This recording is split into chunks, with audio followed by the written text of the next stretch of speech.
নাচতে নাচতে নাচতে চলে যাচ্ছে। এইদিকে ভোলানাথ কি করেছে? পার্বতীর পিছু নিয়েছে।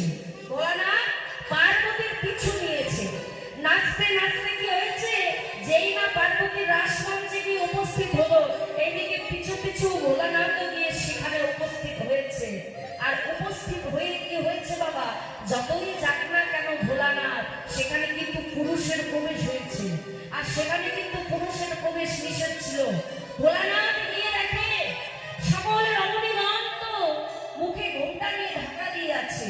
সমস্ত প্রজাপতিগণ যাদের মুখগুলো আছে ঢাকা, কারো মুখ দেখা যাচ্ছে না। ভোলানাথ সেই ফাঁকে করেছে কি?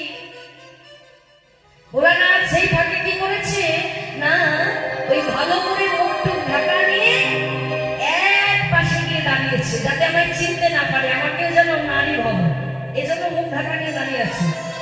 এইদিকে দাঁড়িয়ে থাকলে হবেটা কি? সেখানে তো পুরুষের প্রবেশ নিষেধ, পুরুষের প্রবেশ হয়েছে, তাই রাস